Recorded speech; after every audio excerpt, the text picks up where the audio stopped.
All right, welcome to another episode of the State of the Bulldogs. Sam, Mike, Jeb, and Grant. Grant, tennis, SoCon champs. Not all news is bad, No, not at uh, all. but there's some. We'll get to that in a minute. But there's bittersweet news. Yep. We'll start with the basketball portal. We'll start on the men's side, and then we'll get to the saddest news since Bucky leaving. Um, when we talk about the women's portal No, updates. okay. But So Grant, there you go. take it away, man. Men's portal. Who did we pick up? It's been a busy. Yeah, Saturday I had notifications already for all these guys, and like Saturday my phone was like, all right, my eight cuffs like, fine, here's three guys for you. You can shut up about thinking, like here we're gonna get a then we get a fourth one yesterday. It's like, okay, Grant, you're gonna be okay. Settle down. Four different players. I'll just run through the top line real quick. First transfer, Lipscomb forward, Dylan Faulkner, 6'9", 215 junior, averaged 10 points, 5 boards last year in just 15 games. He broke his foot in the beginning of their ASUN conference play and missed the rest of the year. But he did have some good games in December, including almost a double-double against Chattanooga, played well against Wofford too. So he's played against SoCon competition. Do Next you think? addition was, sorry, go Do you ahead. think you get an NIL discount for a broken foot? I think so. Yeah. Yeah, Yeah. I hope so. I Yeah, hope so. Does he shoot threes? 6'9"? No, he does not shoot three. I don't think he attempted one in 15 games last year, but Okay, so well maybe we need to yeah, try one. Maybe we're really good. Who knows? yeah, exactly. We'll get to a guy with some big numbers. That'll make you feel a lot better when it Okay, comes to okay, scoring. okay.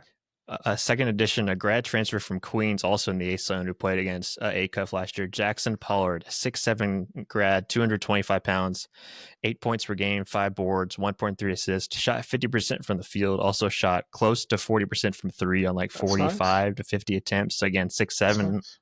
6'7". You're going to see a trend with some of the guys that we've gotten here early, working with more in the front court. So Queens forward Jackson Pollard, 6'7", 225. Third get, here's where the scoring comes from. Florida Southern College and D2 guard Jaden Booth, 6'2", 185. Here's some numbers for you. He averaged 21 points per game, 4.7 rebounds, 5.3 assists, Okay, shot 44% from the field, shot 38.6% from three. okay. He had 32 games in double figures, including two 40-point games. One of those 40-point games was against Nova Southeastern, who won the D2 Eh, title and where our guy Dallas went. That's right. That's And right. he also had one 38-point game. So yeah, when it comes to scoring, Jaden Booth is your guy. Who also the last staff with Bucky, they were looking to get him to campus too. I don't know if he actually did under this staff or not when Acuff got hired. But yeah, this is where the scoring comes from Jaden Booth, averaging 21 a game last year. Yeah, I remember you bringing him up when Bucky was still here. How tall is he? 6'2", 185. Okay, so not So small, not no, not small. small. Yeah. I do like the size that we're bringing in. Yeah. Is he primarily a shooter or a driver? He played some point, but I think in D1 he'll play more off ball, play more two guard, so he'll be more of a shooter, more of a scorer, kind of get the not have his usage rate high. And who knows with this staff, like we don't know how they're going to play exactly, right? It's all brand new, but yeah, he'll definitely be the guy that can kind of score. He can kind of fill.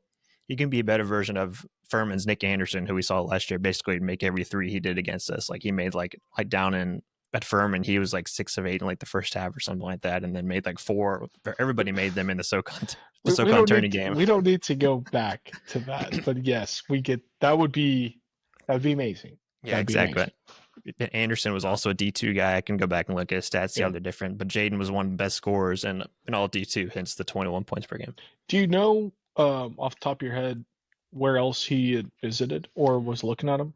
I know he visited Mercer. I know there's another SoCon school. I can't remember. There's some other schools that reached out again. You kind of got to sift through like the BS, like the different schools reached out because it Sure, came like a week later. He was like, Florida's reached out, like Ole Miss has reached out, but of course there's sure. like no interest coming there. But it was reported by on 3 that he did visit Mercer, so there was some competition for him. Okay, okay. All So right, who else? I thought he'd be out of it too, considering the last staff didn't know this staff. But I guess it doesn't matter. He's already committed and ready to roll. He was Our just ready to come to Homewood. Yeah, exactly. Might as well didn't care who the coach was. I just want to play D1. Yeah. Our next ad, a Union forward, another D2 guy, 6'8", 200. We're gonna get this pronunciation later. Judson Bornstad, Sounds good to me. BJORNSTAD. I'm gonna assume the J is That's silent definitely not both. right. Yeah. Yeah, we'll figure it out later. Yeah, Judson. We got Judson down. Okay, Judson. Judson is 6'8", 200, was a freshman last year, was the Gulf South freshman of the year. He was originally a Lipscomb transfer committed to Lipscomb out of the portal, and now he's coming to Samford. I think, again, you'll see a trend there too, guys that were going to Lipscomb. And maybe there's a freshman who decommitted from Murray State who also had an offer from Lipscomb who might be coming to Samford too, so that connection too. Does he shoot threes?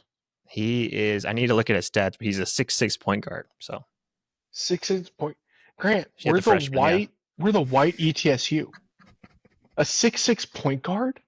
Sorry, the freshman I was talking about, the 6'6" point guard who might come to Homewood. This guy, Judson, is 6'8", 200. He's a 6'8", 200 forward. Okay. He's a forward.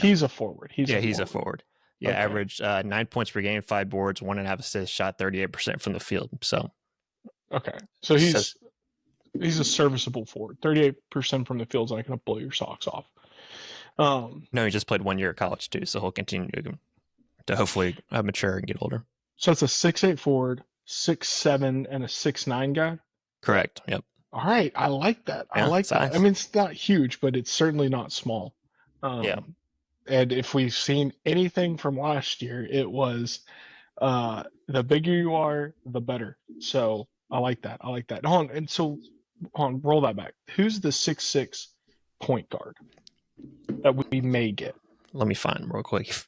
He did follow me back on Twitter, so if that's a sign for you. Caden Rickard, a 6'6" point guard from Bob Jones High School in Alabama. Murray State had a coaching change. He decided to decommit, so he had an offer from Lipscomb, Belmont, Chat, and Troy and Kennesaw State too were his other offers before he committed to Murray State. He's going to Bob Jones High School. That's hand in glove. Come to Samford, baby. Like that. like he doesn't need to know anything more. That's wild. Did not know there was a Bob Jones High School. That's in Alabama. Shocker. All right. Who else we got? So you went over Judson, Jaden, Jackson, and Dylan. JD Gossett, he's the freshman. Correct. Cooper Davenport, preferred walk-on. He's a freshman? Yeah, he'll be a freshman. His dad played at Samford. Oh, cool. Had just paid a good sum of money to put his name on the name of the court in the practice facility, the Joey Davenport. That's family the Davenport. Yeah, that's the Davenport. I love it. I love it. That's cool. That's cool. Yeah, he did say that he looks forward to his son playing for ACUF, and he looks forward to investing in ACUF's teams. I liked how he put that. I was like, oh, thank you. Appreciate it. Shout out to the Davenports, baby. And then Isaiah Campbell Finch, high schooler.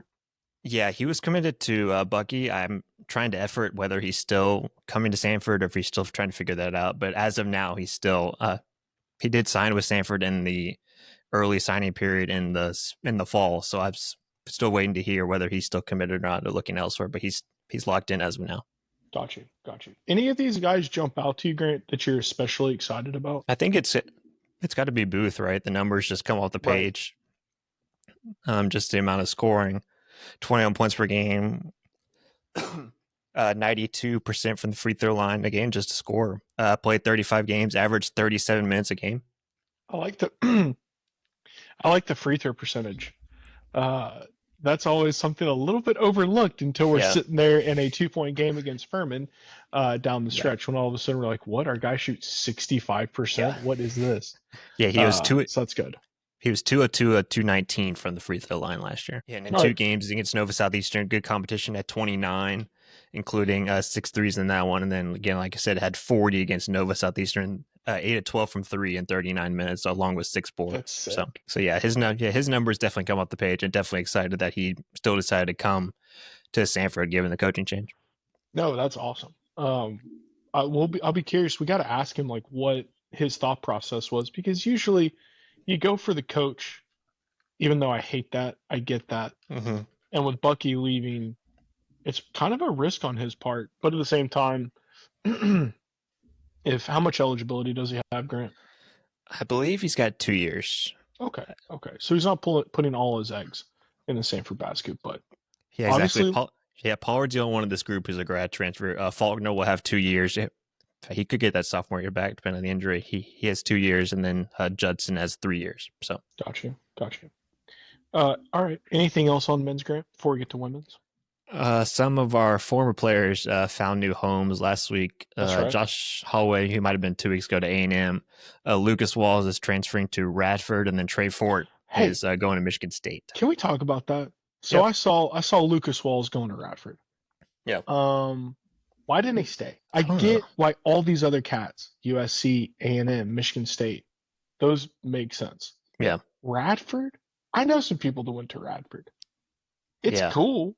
Like it's pretty in Virginia, but I mean, there's no way from an NIL point of view, there's no way from a collegiate experience point of view. Like what are we doing here? Yeah, and it's a new staff too. They hired a former G League coach who's got some NBA ties. I think he's got some of that what they call DIY NIL, basically bringing his own money with them. So maybe they have more than we thought they would originally. I'm But sorry. I'm sorry. The coach is bringing his own, like he's putting his own money into the team. oh, he knows, like Bucky knows enough people that will invest in him for his program. So Got you. Got you. Got you. Got you. Got you. yeah, the term is basically DIY NIL. Does he have his own NIL I he can like bring that. with him to help? So yeah, it's a new staff. Maybe I mean it is close to home, and again, Samford and Knoxville is 4 hours, and then Knoxville to Radford's like 2 hours. So it's not that That's nice. Yeah. Okay. That's a at the huge of that's a a difference. plus. Yeah, just closer to home, but still, when it comes to the fit, and I who would have mean, thought it? no Maybe we would have offense. stuck it out more. No offense to Radford. It's a glorified community college up there. Yeah, Like I don't know. I just don't get it. Hopefully, I don't know. I really did not understand that one. yeah, But cool that Josh is going to A&M. I don't think that'll go that well, but I think you and Mike are bigger believers in that move than I was. yeah. He'll have Uh, a role depending on again if he has to play like he did this year against Sanford. Probably not good if he's playing like 30 minutes a game for A&M, right? yeah, But that yeah, yeah, that would that's not going to be the recipe for success. But we saw Bucky get that big Indiana transfer, so yeah, I think yeah, there's going to be some guys on the squad. yeah. And we did have A Cup's announcement last week, which I did get to go to. It was a good little setup they had right there in Harry's Coffee House. I believe it was Dr. Taylor's idea to kind of have it in that setting with like the students right there, kind of more of a community instead of having it in the Hannah Center where it's I like that. obviously a bit more wide open. And here's one clip I want to play from Makeup, just talking about again kind of the elephant in the room. What are we going to do with Bucky leaving? Basically, Right, right, like people right. were asking, is this going to be different? It's going to be the same? And he kind of answered that question to where a long 2 minute answer of why he's not trying to be Bucky, he's going to be himself. I want to say something about Bucky. And I knew Bucky when he was in high school. I saw him play in high school. And what he has done here, what he did for the university is incredible. I mean, just, and the thing I would say to everybody in the room is you're the ones that helped make that happen. Bucky's a Birmingham guy. He's an Over Mountain guy. He's a Mountain Brook guy. And you guys are a huge part of his story, and you should be so proud. And I tip my hat to Martin Newton. I mean, to hire a high school coach, you got to be willing to step outside the box, and you have to be comfortable in your own skin. And he did that, and look at the results. I mean, it's incredible. And the recognition, the branding that came to this university because of what Bucky's done, I have so much respect for that, and I'll be pulling so hard for him at Texas A&M, as I know you guys will, except for you guys that love Alabama. So that's a one night, and Auburn, Alabama and Auburn. My daughter's an Auburn graduate, and so you got that little bit of conflict of interest, but just so happy for him, and it's an honor to try to continue what he's done. Now, with that being said, I will not try to be Bucky. That's not my job. That's not it at all.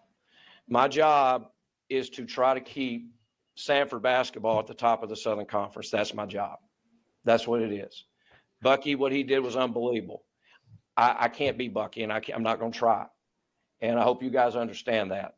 But I will work really, really hard, and our staff, and I've got some of those guys here, and you'll get to meet them later, with that we will work really hard to make sure that we continue the momentum that was built. First off, he's definitely a professional. Yeah, No he's doubt done about this that. before. Yeah, Very good public speaker. With that said, I could not help but think that was like a step parent speech of, hey, I'm not so and yeah, so. yeah. That's That's not fair. my job. I'm not Yeah, here to replace them. And just listening to that just made me sad all over again about Bucky leaving, but whatever. That's neither here nor there. Yeah. One funny moment from that day, obviously he got to talk, or Martin got to talk, Beck got to talk, and then we had an open Q&A session with Acuff after I asked the first question, then the ball were down the hill. There was a girl from the Crimson, I tweeted out, I forgot her name, but she said she had her question written down on her phone. She had her phone here, the microphone on the other end. She's like, Coach, Samford made it to March Madness a couple years ago. What is your timeline for getting Samford back to March Madness? Let's go. And he just went, wow, no pressure in that question, huh? Yeah, The expectation has been built in. You could tell she's watched 3 years of Samford basketball. Said, all I've known is the tournament. Like, what's the timeline to get us back in the tournament, Coach? I know this class of juniors and seniors was like born with a silver spoon when it comes to basketball. And he asked her what her name was. He's like, I'm gonna make sure I'm gonna stay away from you. He's like, yeah, I need to find her name again. But yeah, shout out to her for asking the basic question. What we're all asking, but we didn't really want to say, hey, what's the timeline to get us back to the tournament? It's like, oh, the sad reality of that, Grant, is it almost depends on how everyone else in the SoCon fares. Yeah. Because like the odds of us accumulating the most talent is probably not that high. But if a lot of the other guys whiff on their quote unquote investments, then we got a shot.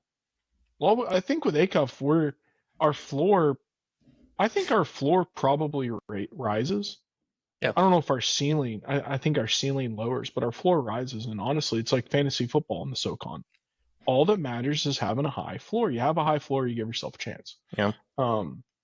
Sydney Pulliam is her full name. She was the one that asked that question, which I thought was great. Yeah. Shout out Sydney for getting right to it. It's like, I don't care about any other question. How do you build a program? No, I'm just going to ask you, how do we get back to the tournament? Yeah, it's straight to the point. That's all we care about. Yeah. Now, I don't think we would have said that 4 years ago. No, not at all. I love that. All right, Grant, women's basketball. I thought we were done with one coaching change. We decided to have another coaching change with Carly Coons after 6 years deciding to step down and be the new assistant coach at Maryland. That hasn't been official yet, but it's been reported that she's going to go join Maryland staff after being at Samford for a while. So Matt Wise is the new women's coach. Everybody probably recognizes that name, but Grant, the portal giveth and the portal taketh away. My favorite player, gone. Yeah, Kennedy Langham, the first to enter, and then who were talking about Claire Johnson decided to enter plan or whatever. I mean, I like Kennedy too. She was good. But Claire freshman. Yeah, Claire going to the portal, led Samford in scoring last year, 12 points a game. True freshman. Yeah, true freshman really came on basically the whole year. She didn't start. Hurt some of the year. Yeah, she didn't start the first few games, and the Carlos, okay, I think we need to start her and keep playing. She might be a best player, but yeah, Claire going to the portal as well. So yeah, I mean, we talked about this before we were recording, but you got to think promoting from within. You think you're going to be able to you have a better shot of retaining. I mean, is she going power conference? I don't know, because she was coming back. If Coons was staying, obviously she was coming back. So I don't know what the situation could be, but I think she's following her to Maryland. That would be interesting. I hadn't really thought about that, but yeah, I mean, she's good, but like let's not pretend that's like women's basketball. There's an even greater step down from power conference to the SoCon. But that would be cool. I mean, she's a stud. So yeah, it was funny. Wise was announced as the new coach Saturday, and like Sunday afternoon, I was like, let me just check Claire's social, see if she posted anything about it. Said, nope, not at all. Then Monday morning came around. She's in the portal. I said, oh, well, that makes sense. Yeah, I had some intuition. Let me just check her Instagram and like Twitter real quick just to make sure anything happened. And sure enough, there's no like, yay, congrats, coach. It was more of and then the news came. I mean, that's got to be a gut punch for Coach Wise, because the job is a very difficult one. Not a lot of resources. Gets that much more difficult when some of your more organic recruiting wins leave you. So and your top two leading scorers from last year. So not a great combination, but we'll see. I mean, look, we also talked about this before the pod. There's not a whole lot of pressure on Coach Wise to win the SoCon. There's a lot of pressure on him not to be last in the SoCon. But we'll see. the women's job is always a blank slate. You can make it however, or a blank canvas. You make it whatever you want to make it. Exactly. We'll see what he does. Maybe, I mean, look, maybe he's one of those guys where they're just waiting, then they're given the head job, they're unleashed, and he takes ownership of it like Bucky, and wants to make something of it, make it greater than what it was. We'll see. Yep. We'll see. Time will tell. But best of luck to Coach Wise, and I don't know, maybe Claire pulls her name back out. You can always come back. You can Yeah, always never know. come back. Yeah, there's always a door open, or maybe does anybody have any cash we can hand over now? the better question. Yeah, exactly. Does anybody want to pay for Claire to come back? Oh, it just stinks, Yeah. man. It just stinks. Those, whatever. All right, baseball. We talk about baseball. Baseball time. Yep. So I joked last week that we should sweep, and then added the asterisk that sweeping's hard, but win the series. Grant, we won the series. We won the series comfortably. We dropped the first game, a little nervous. Gave up 11 runs in game one, but run ruled in game three, scored 16. Feeling pretty good. We won the series 2-1. Host Western this weekend. The offense should get another fun time. Western is last in the conference in runs allowed. So Okay. the bats should be swinging free. There you go. Not going to predict a sweep because VMI was the easiest sweep you could get, and we didn't do that. But definitely predicting a series win. Warren Nolan updated rankings about the same. Mercer or ETSU still number one at 53. Samford at 66. I was afraid we might not that it matters, but I was afraid we might drop a little bit after losing to essentially a quad 4 team in VMI. Mercer sitting there at 82, UNCG at 103, Western at 110, at Wofford 117, Citadel 148, so all very respectable. Then VMI bringing up the rear at 235. A little disheartening, Grant, that our best arms gave up 11 runs in game Tough. one. Yep. But the boys locked it down. It's baseball. You have bad nights. It happens. Yeah, hit 8 homers on Sunday. Yeah. So I mean, that will play, baby. That will play. I mean, we're entering I guess the final stretch of conference play. We have a few series left. I think this team's definitely turned the corner. I do kind of wish we had a slightly easier slate to begin the season. I know we probably get paid and make up the cash gap, so to speak, for the program by scheduling such a tough slate, but it does seem like we could have captured a little bit more early momentum, because I just go back to that ETSU series where we got absolutely clobbered. Yeah, that was tough. But we had no chance really up to that point to build on anything. It was just hard, and then boom, ETSU. We're playing Alabama tonight. It's Tuesday. We're playing Alabama tonight. Do we know the score of that game? I just pulled it up right now. Tied 4-4 in the fourth. So let's go, boys. Let's go. We just scored 3 in the bottom of the third to tie it up. So. Top 25 Alabama team. So this would be a good midweek win. Still looking for that marquee win. Kentucky was last year. Yep. I mean, beating a top 25 Bama team would certainly qualify. Hopefully you hold on for the dub when this episode drops. Yeah, and we play Auburn next midweek at the Hoover Met on next Tuesday. So another chance to get a top 25 win. That would be cool. Grant, softball. Softball again won their series as well, 2-1. It was a little close in game 3 over the weekend, but still, game 2 over the weekend, but found a way to get it done and ended up losing on Sunday 6-1 after winning the first game 5-1 and the second game 6-5. Had to score in game 2, had to score 5 runs in the 5 in the 7th to find a way to win, which is pretty sick, especially playing at home like that. They traveled to Chat this weekend, and then for RPI purposes, they sit second at 58th with Chattanooga. And then when you go over to the standings, they are tied for first with UNCG. Both are 11-4. Chat right behind them at 10-4. So again, they're right there near the top of the SoCon and trying to find a way to get it done. Win a conference regular season title in Megan Curry's first year. They did also have Olivia Shaw was a SoCon Player of the Week this past week. So again, another award for them this week. So would have been a tough look. Would have been a tough look to drop the series to Furman who's just subjectively not that good. But Yeah. the ladies found a way to do it. They found a way to eke out that win in game 2. 5 runs in 1 inning to win it is crazy. Yeah. And you gave Samford's at 76 in the at least the Warren Nolan. Oh, sorry, ranking. 76. I saw. Yeah, UNCG 58. Yeah. Yeah, the UTC game should be good, or UTC series should be good. Interesting that both. I just noticed this. ETSU and UTC are both 53rd men's baseball, women's softball Well, in Warren okay. Nolan. Kind of weird coincidence. It's pretty good. And the spread is a little bit more when you get to the bottom of the tier, but softball has more teams in the top 100 than baseball. They have 5. 5. That's which pretty is good. crazy. I Yeah. feel like that's really good. Yeah.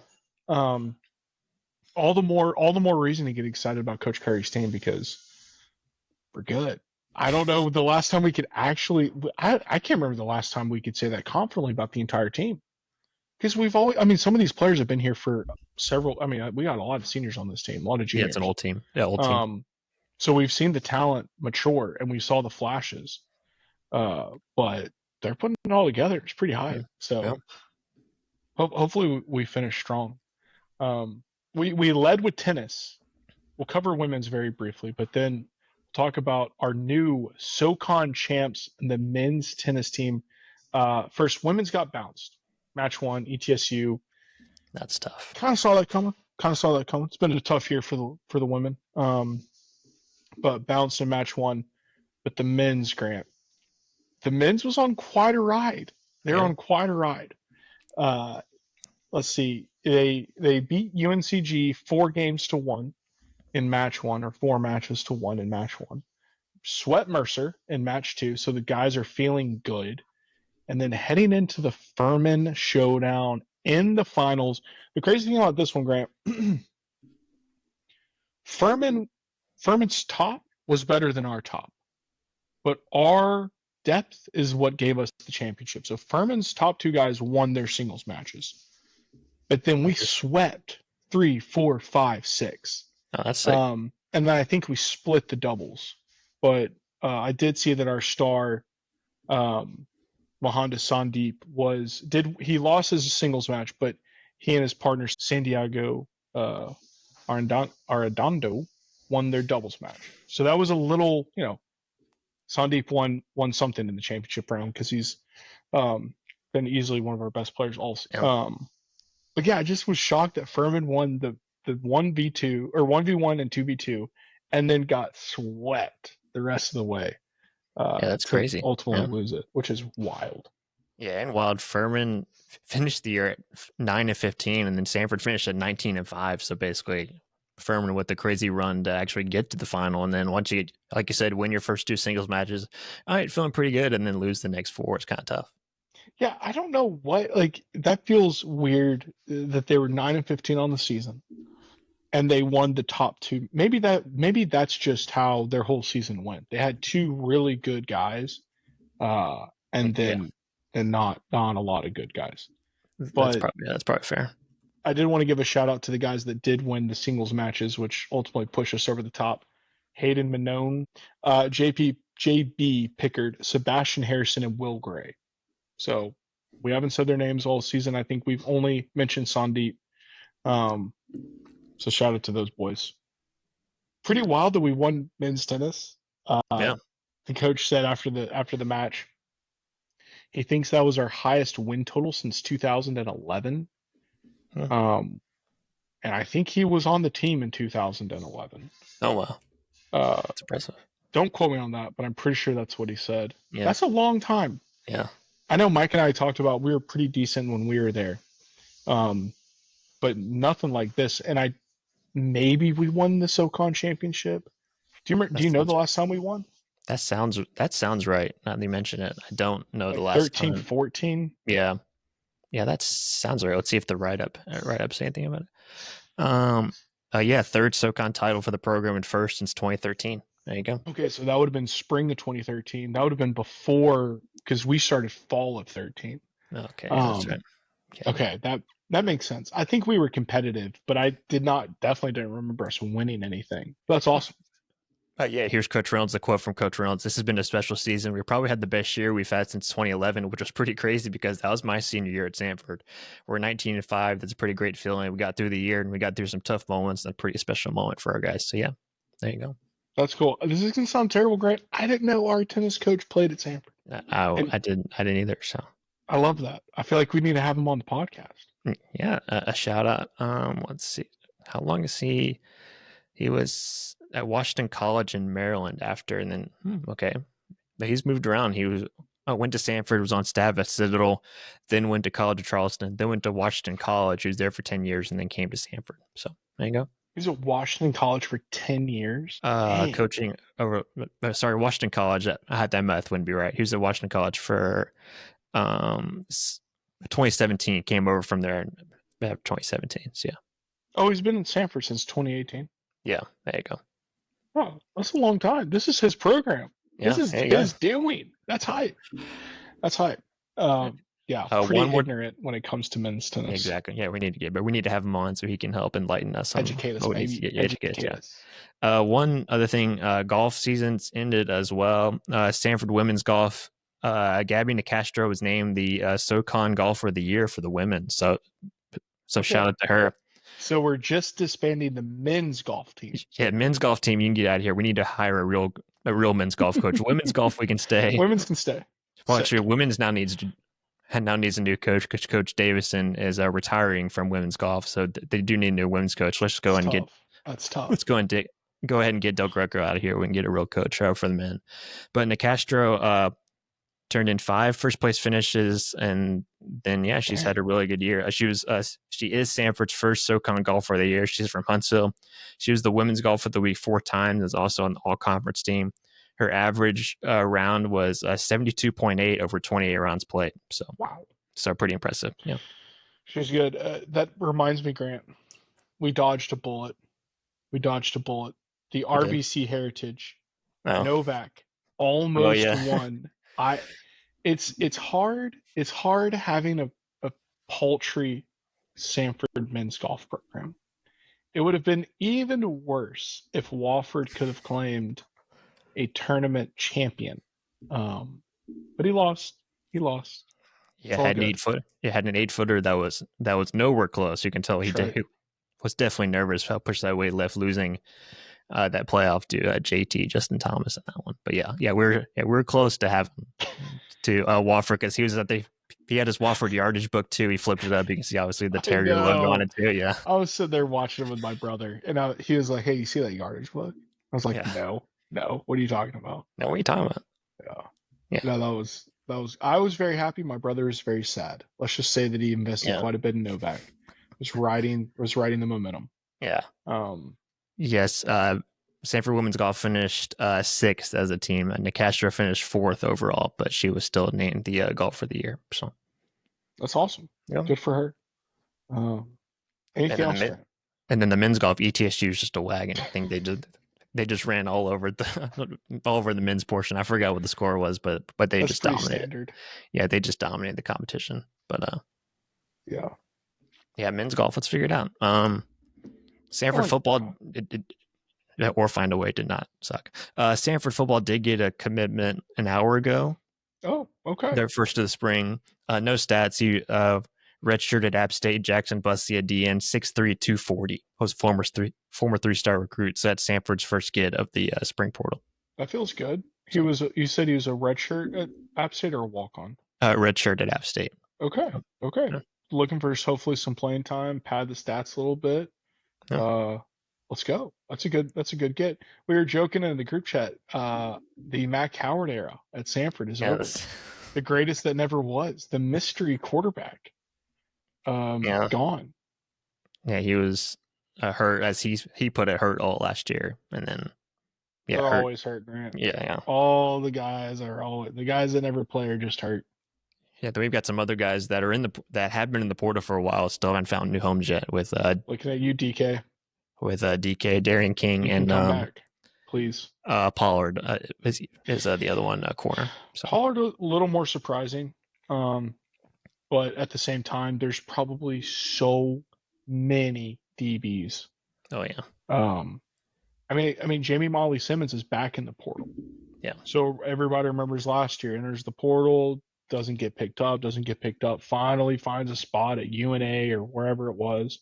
Yeah. And then he's back in there. It's like whoever, like, we don't understand Nico, much less, guys like DK and Jamie Molly Simmons. Like, what are you just play at the school, get your Yeah, degree. Like exactly. you're not going pro. You're not going pro. Speaking of Nico, we just had our first quarterback trade ever with Nico going to UCLA, and then UCLA's guy going to Tennessee. No way. That's what happened. The UCLA guy.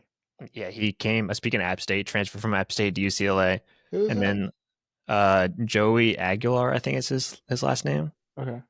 Names So are like vaguely familiar. Yeah, UCLA, and he's told Nico's coming, and Nico's brother, funny enough, from Arkansas. So he's going to Tennessee. So yeah, we had our first quarterback trade of the offseason. It's actually really funny. Good times. Good times. Hope Mike's excited about that one. Yeah, everyone was talking about like this first quarterback trade, and all the Oklahoma people were like, "Did you forget Oklahoma traded Trevor Knight for Kyler Murray? You forgot that trade?" I totally forgot that. I said, "Yeah, that's right. Yeah." I think both sides did all right in that one. Yeah, quarterback trades. So yeah, that's the sport right now. Good times.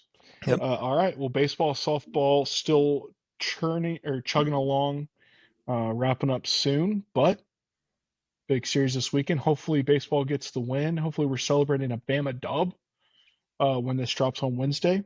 And hopefully, we have official basketball staffing news. I know they've changed some of their Twitter and Instagram bios, but haven't had official news on that. So we'll hopefully have that next week. With that, the State of the Bulldogs is out. Everybody have a fantastic week.